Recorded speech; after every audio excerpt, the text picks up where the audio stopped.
নমস্কাৰ বন্ধু বান্ধৱীসকল, স্বাগতম জনাইছোঁ মোৰ চেনেলৰ অন্য এটা গুৰুত্বপূৰ্ণ ভিডিঅ'লৈ।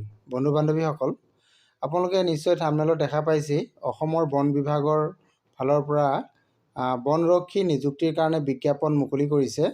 ইয়াতে মুঠ পদ আছে আপোনালোকৰ 2972টা পদৰ কাৰণে বিজ্ঞাপন মুকলি কৰিছে। এই বিজ্ঞাপনটোৰ কাৰণে যিখিনি পদ আছে এই পদখিনিৰ কাৰণে আপোনালোকৰ শিক্ষা, বয়স, অৰ্হতা ইয়াৰ সবিশেষ জানিবৰ কাৰণে আপোনালোকে ভিডিঅ'টো শেষলৈকে চাব লাগিব। গতিকে ভিডিঅ'টো সকলোৱে শেষলৈকে চাব বুলি মই আশা ৰাখিলোঁ।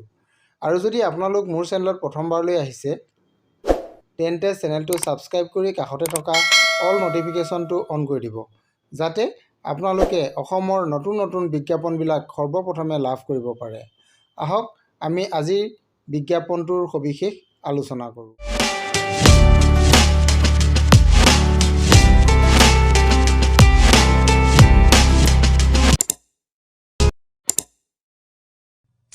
বন্ধু বান্ধৱীসকল, আপোনালোকে বিজ্ঞাপনটো নিশ্চয় দেখা পাইছে।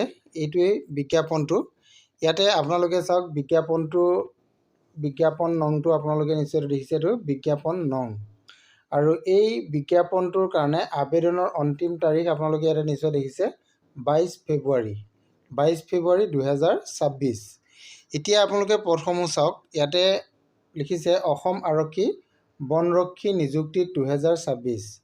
বনৰক্ষী নিযুক্তি 2026ৰ কাৰণে দিয়া হৈছে।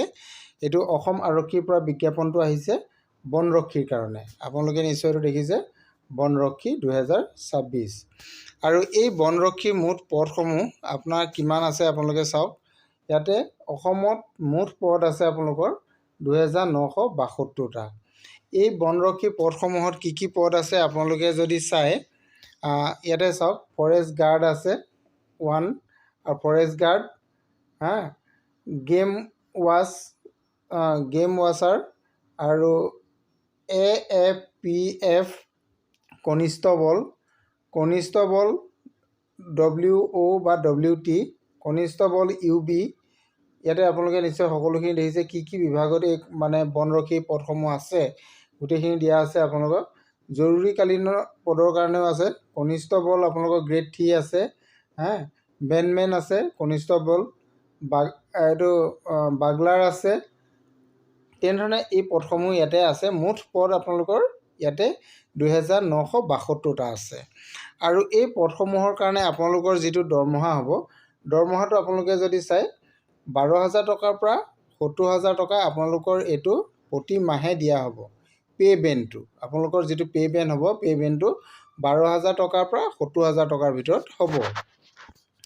আৰু আপুনি যদি চাই শিক্ষাগত অৰ্হতা আপোনাৰ কিমান প্ৰয়োজন হ'ব। শিক্ষাগত অৰ্হতা আপোনালোকে দেখিছে HSLCৰ পৰা স্নাতক ডিগ্ৰীলৈকে।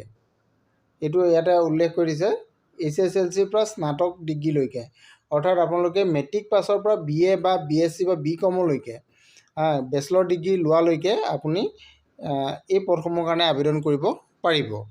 আৰু ইয়াতে আপোনালোকৰ বয়সৰ কথাটো আছে। বয়সটো আপুনি যদি চাই 18 বছৰৰ পৰা 40 বছৰ, 18 বছৰৰ পৰা 40 বছৰ দিয়া হৈছে। আৰু যিসকল কেটেগৰী ৱাইজত ইয়াৰ বয়সটো বেলেগ বেলেগ হ'ব। এইটো গভৰ্ণমেণ্টৰ মতে যিখিনি ৰিলেক্সেশ্যন এজৰ পাব লাগে সেইখিনি কেটেগৰী কেণ্ডিডেটসকলে লাভ কৰিব পাৰিব।